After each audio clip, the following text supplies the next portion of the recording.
And then I gained so much information, like when I became of age, like legally, like I'll lock your ass up, a man age. I didn't even feel like a man though. Like I was going to court, I was getting in so much trouble, and every time I would be tried as a criminal, they would always try me as an adult. And I'm like, bro, I don't even know what I'm doing yet. Mm-hmm. And I had a very spiritual moment when I was like 17, and it was pressing me with some charges, and I was sitting in my house, and I remember like yesterday, I always tell the story to people that I really get close with, is like, I was listening to Kendrick Lamar, Cushion Corinthians, and there was a bar, he's like, you're gonna ride for it, you're gonna die for it, right? And I just was smoking this Black and Mild, and I was like, I didn't do nothing wrong. Spiritually, and the God that governs me, I smoked weed with my friends, and I was trying to cope in the environment that I live in, and now y'all trying to try me as an adult and take my education from me and separate me from my parents. Like, I don't feel like I'm a criminal. I feel like I'm somebody who needed some guidance that was not there. And so I was smoking the Black and Mild because I'm like trying to obey, and don't smoke. You gotta piss this day. You gotta come to court, and I'm trying to obey. And I just was listening to that song, and I'm like, these people are not my master. Like, I had to let it go. The fear of like, they're gonna lock you up, and my dad's disappointment and all of that, and just recognize like, if I'm going to be this person, I have to accept the consequences that come with it, because this is who I am. Like, I'm not the person y'all trying to mold me into, fear me into, scare me into. I'm not that person, and it don't make me happy. And so I made a decision at that time to lock my hair, and I was like, they just gonna catch this in my piss. This is how we rocking. I never got a urinalysis. I completely had all the charges dropped. It never stuck. God had just walked me through the courtroom. I'm like, I'll end it on this note just because that's a tidbit. The first time I went into court, they tried to try me as an adult. Then I opened up vulnerable space with my father and challenged him to recognize me for who I am and not what he would have liked me to be. He supported me through that trial. The second time, the cop who attempted to prosecute me didn't even show up. They threw the whole thing out, just threw it all out, and nothing, like it never even ever happened. Nice. So I say that to say, since that moment, I've had to recalibrate, like, all right, what is manhood for Terrence? Because I'm not my dad. I'm not my environment. I don't sell drugs no more. Like, I want to make out who I am. And so I've learned a lot more about empathy and honesty. I've learned a lot about communication. I've learned about spirituality, being knowledgeable of my ancestry beyond just slavery, gaining an understanding of serve the world and create the reality that I want to live in. And that's what I want to bring into my family. But this is where I'm going to let you introduce yourself and talk about your idea of like relationships and building families and stuff, because these days, a lot of people are still in that paradigm of what we were raised in, all that fear, all of that trauma, all of those doubts that I had. Some people, like, they in that. And so I don't always feel like what I'm offering, I'm not even going to say feel like, what I've been offering relationships don't tend to ever satisfy my partners, because they're looking for this traditional stability or the traditional means of how a man should show up, as well as what I've adopted and invested in myself over the years. So now I'm in a stage where I'm like realizing, like, okay, I need to get, there wasn't nothing wrong with what my pops showed me or like what role model he was. This isn't a, or it's a evolution, like him plus some of what I've learned now. So that's the work that I'm doing to prepare for my family, is like, I might have adopted and gained some things that I noticed my pops didn't have, but like, I still haven't conquered his battles. I haven't conquered his mountains. I havenent climbed his mountains. Those are some respectable things. My dad had a nice 6-figure job with the Air Force thing, and he put my sisters through cheerleading and me through, and he did the best he could until they got divorced. You know what divorces do. You know what I'm saying? Like, he held it up. But even after that, my pops I always honor him and respect him, because I watched him in a way that people fear. And I carry that with me, like even coming here to Philadelphia and attempting to change the narrative of what being a creative is as a profession, and not just your child wasting their life and not taking on responsibility. Is like, I watched my dad fall into depression and like sacrifice all of his formal years to the Air Force for them to let him go, and then he became a contractor, and then they let him go, and then now my dad is in a position where he's disenfranchised and he's served so much to this country, and I always wear that on my shoulder because I'm like, I don't want that to happen to me. I don't want to serve things and then it just all leave me. And you know what I mean? So what is something that you would share with me, because I'm looking for insight as well, but like, what have you identified with and come to terms with who you are on your journey of just self-developing and being your personal self? Like, I know you mentioned it a little bit earlier, but I want to learn more about it.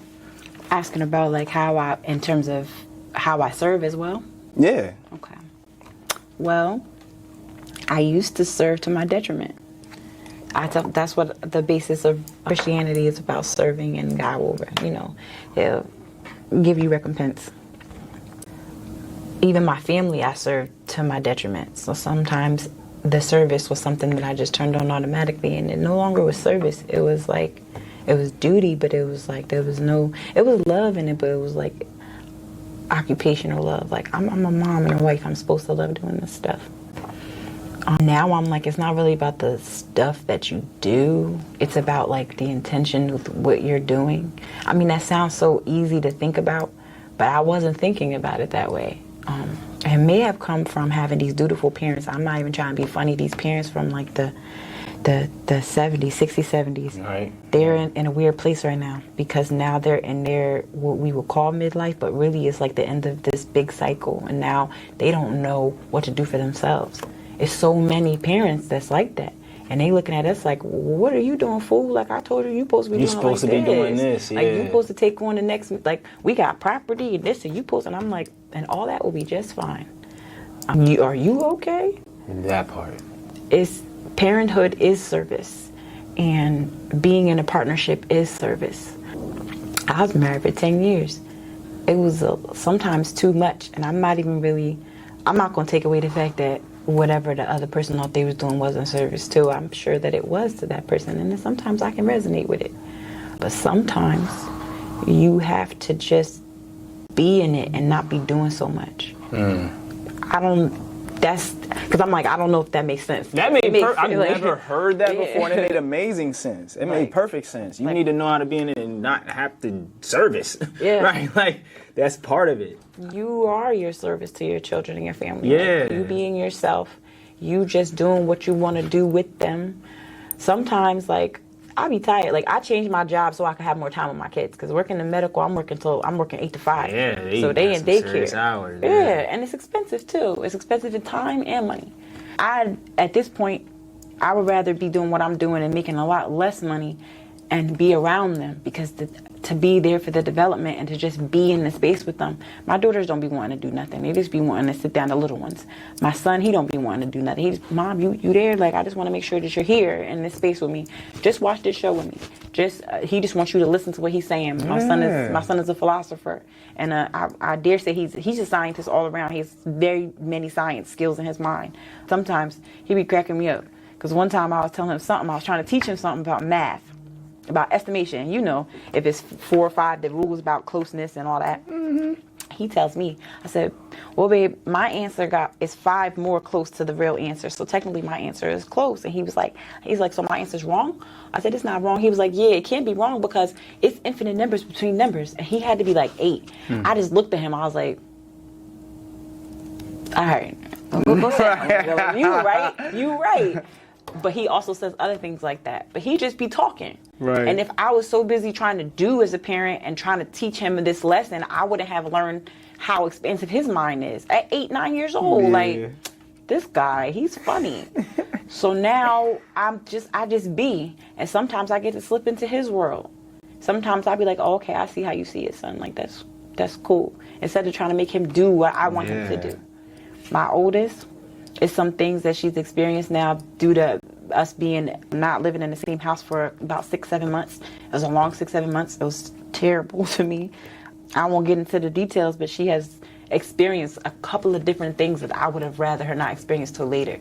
But my job is not to come in as a parent now that we're able to bring our household back together and I don't really need to do too much to get her back where she needs to be. Because I'm saying, I'm even saying where I want her to be. It's really more about just being like, okay, well, where do you want to take this now? Because now you have this experience in this. So how do we navigate this? What do you need me to be in this space? And it's helping because now my kids they're saying things to me that they've never said before. And if I didn't have the opportunity to just be where they was at, I would still be doing in vain, and I would be missing the mark. For one thing that started downloading was courage. Like, this is like giving me signs of just courage, because I needed to hear that too, like just being who I am, because I'm currently just going through some cycles with the moon in my life. So like, you know, I'm thinking like that's typically the strain, like you said, in any relationship, is like when you can't just be, and everything, like fulfillment and alignment with you just being and allowing people to be. And I liked what you were saying, like when you can really learn from your kids, and I'm applying that to just the relationship within the home with any dynamic in there, is like, if you could accept what you are and accept who you have, then when the moments come to serve or do, it's not going to seem like so dutiful or so like servituding, like a chore, because I want to do anything that it takes to be there for the people that I love. It don't even bother me. I love doing that. So I guess there was some fear rooted in the question I asked, because I was reserving my mind for the people I want. I'm leading them with the fear of what things were, and that's why I can't see clearly what I want to provide, because that's not it, right? So like that was helpful a lot.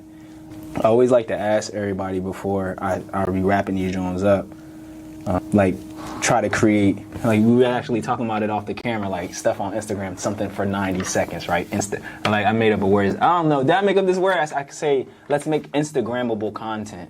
Did somebody else make that word? I haven't heard it before. Right. Real true. I think I made that word, right?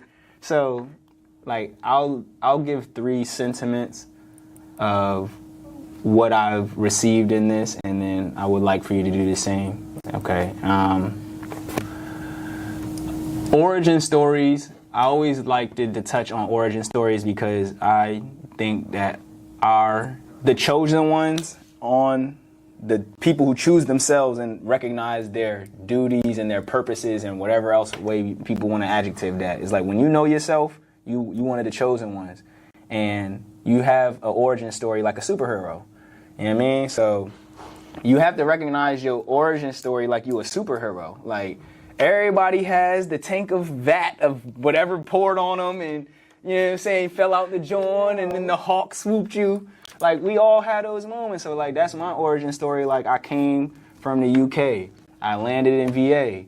And then I learned and absorbed this environment that I was a part of. And then it put me out as a leader to lead people who want to be their authentic selves and create things in this world and not be molded by a paradigm that don't serve them. That's what I learned from my origin story. And then, so 2 other things I want to share is family. I grew up family first. And I learned from even studying and going within that wasn't something that my parents just made up. That is the cornerstone of civilization. People spent eons and millennia to learn how to honor who they create and who they create with. At first, that wasn't always intuitive. So the fact that our parents and our grandparents and our communities pass down traditions that's not supposed to be like a cage. It's supposed to be like a path so that you can continue to lay more stuff down. And I used to encage myself in what the traditions or the family rules were. And then once I think that's what adulthood for me has become, is accepting the responsibility of, like when you mentioned that the partnership and the parenthood, like that service that comes with being a part of a community that you grew in, that's like the torch that gets passed. It's called adulthood. It's like, what are you doing to carry on the traditions and add value to not only the people who added value to you, but that are going to come after you. You know what I mean? And then lastly, when I think about my role or like looking forward as a man today, the most important revelation that I've gained probably like in the last week is being myself makes me, as you said, I'm that nigga, right? It's like I always had a tendency to absorb, because I want to lead people that I love a lot and lead them to the lives that they desire with no excuses. Like, this is what you wanted, this many stories in this neighborhood with these people, then you shouldn't substitute nothing for that. I'd be very, like, you should get what you want. You should earn and work for what you want.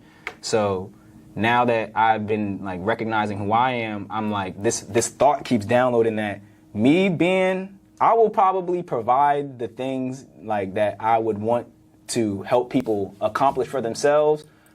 I could see myself doing it and then just providing it to them. I have a tendency of like, if I can do it, you can do it. But sometimes, as now I'm turning on my man on, I'm like, I just want you to have this. Like, I want you to experience this. You ain't experiencing this. You ain't seen the light. You ain't seen this side of the grass. Like, I want you to be able to see it. And if I put the work on you, you might not get the work done. Like, we not all made of the same thing. Or like when you start doing the work, it might turn out differently, that's dope too. But I'm speaking to, I always get a soft spot as a man for those who I know cannot protect themselves and those who don't got no guidance. Because I barely made it out of my environment with them circumstances. And I was terrified. Like, I was really like upset about the love. Like, I felt abandoned. So I look for those people to guide and protect them. You know what I mean? So shouts out to everybody. You know what you're doing. I'm not trying to switch your move up or nothing. But I definitely want to foster and create a shelter for those who know that they in danger and want to make some changes in their life. So I'll let you take over and you know what I mean, drop the mic. Right. The first concept that comes to mind is I love to hear other stories because I like to find what's the word I'm looking for? I'm always interested in the connection because I feel like everybody that you meet and you interact with a certain way, you're supposed to. And the best way to know what you're supposed to do is to hear their story.